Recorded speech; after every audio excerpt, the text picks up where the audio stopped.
Keeping you informed. This is In.form on WBDC and 18 WJTS. Welcome to another edition of In.form here on 101 Country WBDC and 18 WJTS. I'm Kaitlyn Neukam, and today we have some of our local veterans in the studio with us today. We have Speedy and Daryl, and before I introduce both of you, of course, we want to say thank you for your service for our country.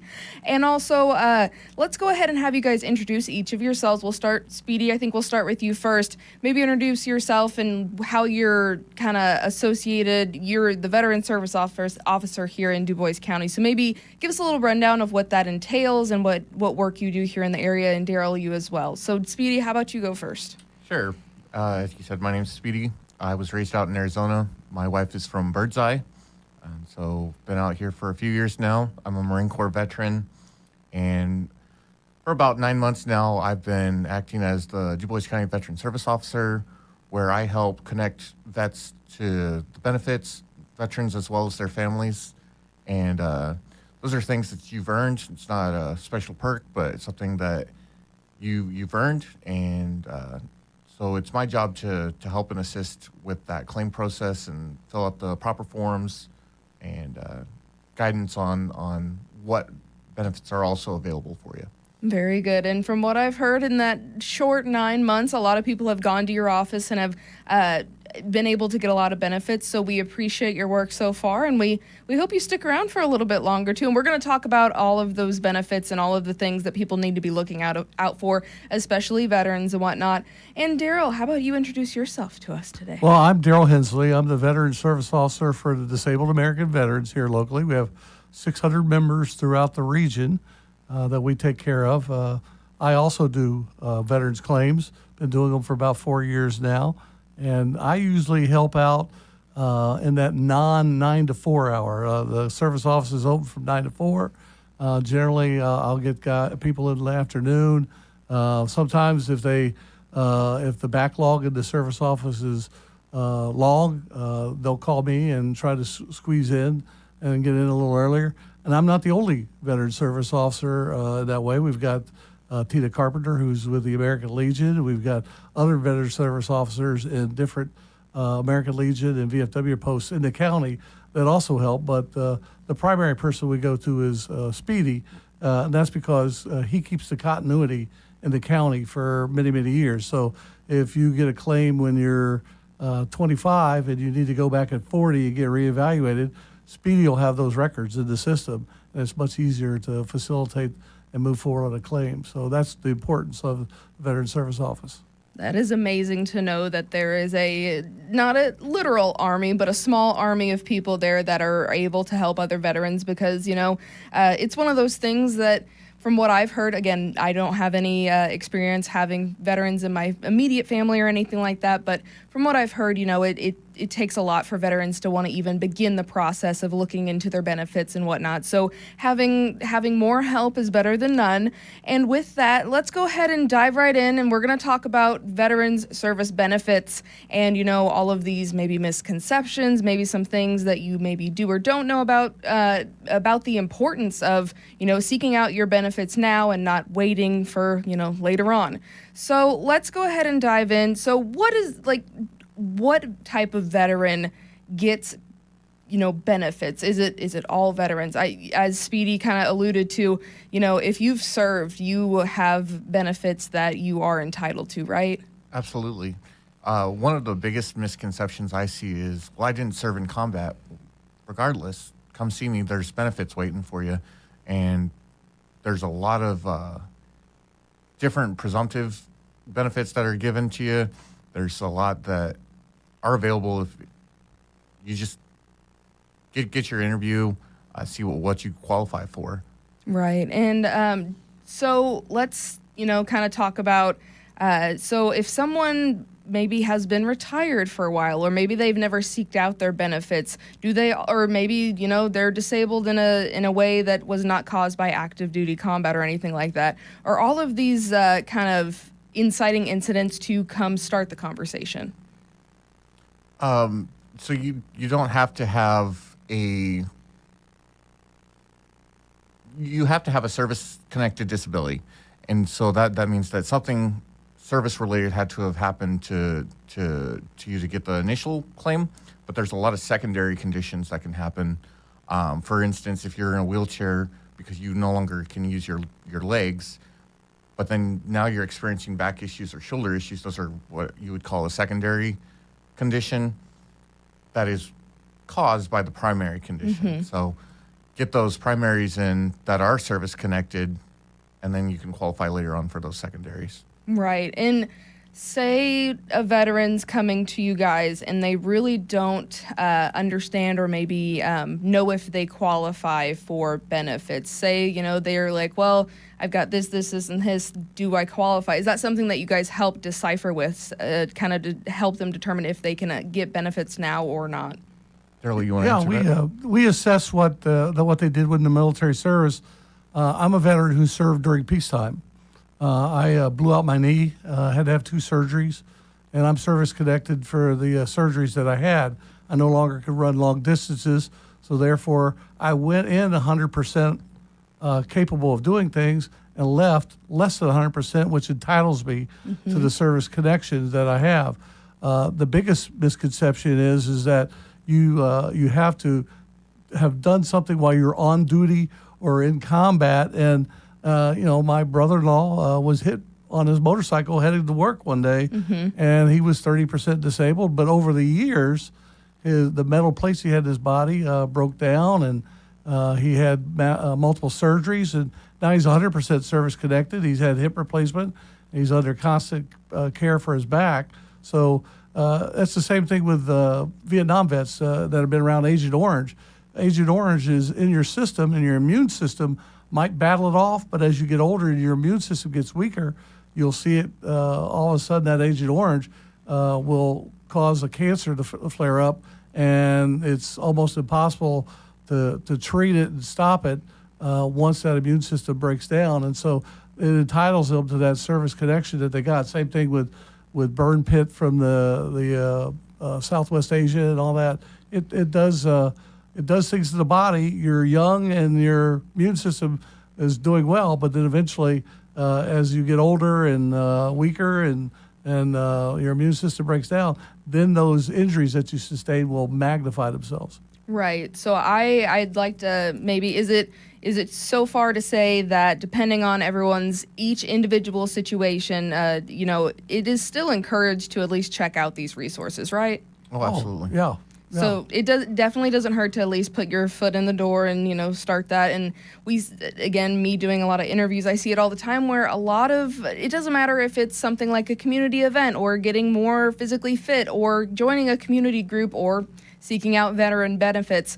A lot of times people have such a hard time just starting the process because, it's unknown, it's scary, but just starting it is really where you can start to see that metamorphosis. And, if you don't start, you don't know what benefits there are for sure. And there's benefits out there not only for the individual veterans, but also their families and dependents, right? What does that kind of look like? For family independence, starting the claim, even if you're rated at a 0% service-connected disability, there are doors that open up to you. And what might be 0 today could be 20% in 5 years, just because, unfortunately, with disabilities, they don't get better, they get worse. Right. And so if you have that rating where they have already said, yes, this is definitely a disability, we are seeing it not as impacting as some people, so we're going to give it a 0%. But once it's notated that you've got that disability, it's easier to seek an increase for that later down the road. For some of the veterans, when you get to 30%, all of a sudden your spouse and children receive compensation as well. And then as that compensation grows, they receive additional benefits, even when you're at 100%. On top of that, if you're a service-connected veteran who is in combat in the state of Indiana, your child could get free college education. So there's a lot of benefits for both of them. And I even have one veteran that has a disabled child, and that child will receive benefits for the rest of their lives, even long after the parents have passed away. And when the veteran passes away, the spouse may be eligible for a pension, which in today's numbers is about $1,650 a month. Wow. It just depends on if they die of a service-connected disability or not. So there's a lot of benefits on the, as well as educational benefits and other job benefits. They'll help you start small businesses where you become a service-connected business, which entitles you to certain premiums from the federal government when they buy products and stuff. So there's a lot of advantages to being a disabled veteran to help you recover and get back on your feet from the injuries that you might have sustained while you're in the service or combat. There is a lot to consider on the table, which again is amazing. However, these benefits, or to receive these benefits, it's not an automatic process, right? The veterans have to initiate this process with what you guys are doing, signing veterans up for these benefits, right? Absolutely. These are 100% benefits that you've earned, but you do have to initiate that process where you first make that claim and come and fill out those forms to receive it. Otherwise, you don't tell us what's wrong with you. We don't know what's wrong with you. Right. And there's no straight way for just because you're in the system doesn't mean that you're registered. So again, just starting that process and putting a flag next to your name so that the people know, or the government, whoever it is, needs to know that, hey, we need to start looking into this and what benefits that they can receive. And with that, you guys are actually having an upcoming Veterans Benefit event this Thursday that you wanted to talk about. So tell us more about that. Yeah, this Thursday, I've gotten together with Tina Carpenter, who is the Jasper Legion post VSO, or her name's Tina Carpenter. And then Daryl is going to be joining us. And then I've got a gentleman coming down. He's a VSO in Greene County. And then the VSO, hopefully from Spencer County, is also coming up. And we're going to have an event where we're going to try to help as many veterans as we can get their claims started, get their names so that we have a log of who's out there, who we need to help started with this. I think it's important to note also that these events that we hold and the people that we are, we don't charge any money for these services. In fact, it's illegal for us to charge for these services. However, there are some people out there, if you watch TV, that are always wanting you to call and see if you're eligible for benefits for a price. And some of them are very good and some of them aren't. And so, it's very cautious that you can work with a source that reputable like the Disabled American Veterans, the County Service Office, the American Legion, the VFW, which all of us do provide these services for free. And I've had to refer people to attorneys that I thought could get them a better claim, but I know those attorneys and I know how the system works and that they won't get ripped off. So a lot of people are apprehensive about how do I start this claim and how much is it going to cost me? The cost is nothing. Right, and that is another great thing to make note of. And again, to remind everyone, listening or watching, that you have to initiate this process yourself. So, there's the pros and cons, but again, working with the ones that you trust and that have done this work numerous times, more than likely for the cost of $0, because, it is to benefit these veterans is super important. And one thing I also want to note that you guys were kind of telling me off air is that the processes and procedures that you guys go through to initiate this process, they seem to be a lot easier nowadays than they were maybe 5, 10, 15, 20 years ago, right? Oh, yeah, they've really streamlined a lot of it. But the backlog has been, ever since the PACT Act in 2022, the backlog has remained high because they've made it easier to get benefits.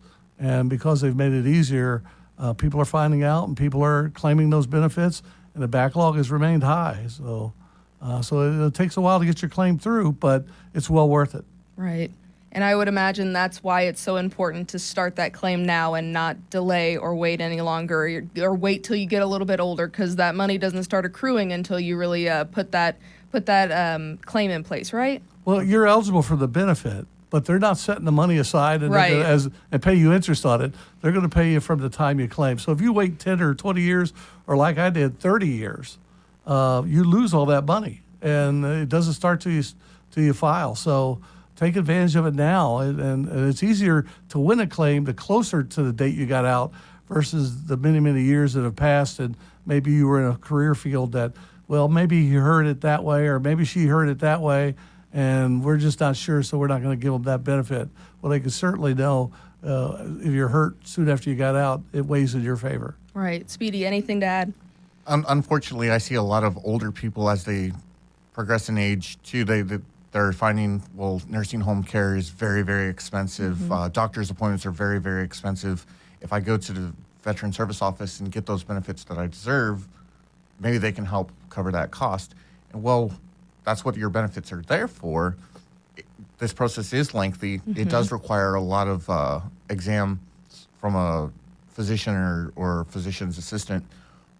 And so that if you're looking for benefits now, because it's so lengthy, it's still going to take a while. So, again, get those claims in earlier than later, because sometimes the exams aren't going to happen just here in Jasper. Sometimes you have to go to a specialized clinic where they can have those exams. So Right.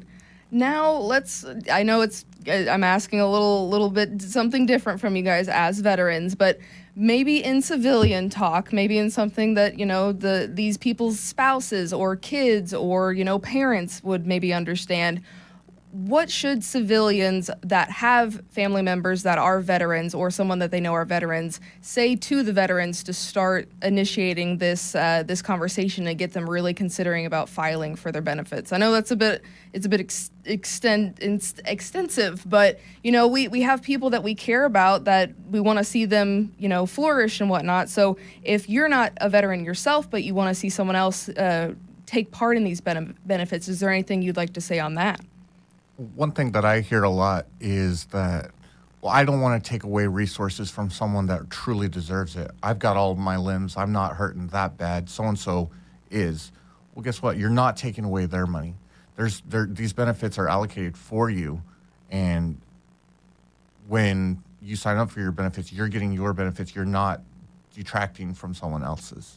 I think that's something that's very important to note that as well, because you don't really think about that, and when you do, it's like, okay, then you would feel bad about it. But it is for all of the veterans that have served the country, which again is an amazing thing to be able to give back for the service that you guys have provided. Because again, as you said, these are something that you've signed up for and something you've earned when you take the oath to serve.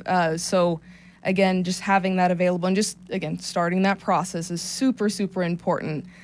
Guys, is there anything else you want to make sure to mention today? It sounds like you're going to be gearing up for a very important event happening this Thursday, just signing more veterans up for their benefits. But anything you want to leave us with today? Yeah, I'd like to leave you with something that's going to be occurring in October 18th. We're having a Vet Fest that day. It's a one-day fundraising event. People mark it down on their calendar, get it down there early. We'll probably be back on the radio here closer to the event, but it's going to be a great day for veterans to celebrate and have a day of raising money for charity and having Jeep rides and motorcycle rides and 5K runs and all that going on. So and a live band. So it'll be a great day. Very good. Speedy, anything else you'd like to add? I just want to reiterate that's going to tentatively be from 2 to 6, but we are going to be there as long as we have people there. So don't be afraid if it's getting kind of close to the wire. Come, if we can, we'll fit you in. And where is this located again? It's at the American Legion in Jasper. Good deal. So now we know where, when, and how to be there, and just come and see what answers you need, what questions you need answered. But gentlemen, a pleasure as always. Thank you once again for your service, and thank you so much for the plentiful information. And hopefully, someone out there will come and see you guys in the next few days or in the next few weeks, so that they can receive their much due benefits as well. Don't delay. Awesome. Thank you so much for listening and watching this In.form here on 101 Country WBDC and 18 WJTS with the DuBois County Veterans Service Officers and DAV. This has been In.form on WBDC and 18 WJTS. Catch past episodes on our social media pages and our websites. If it matters to you, it matters to us. In.form.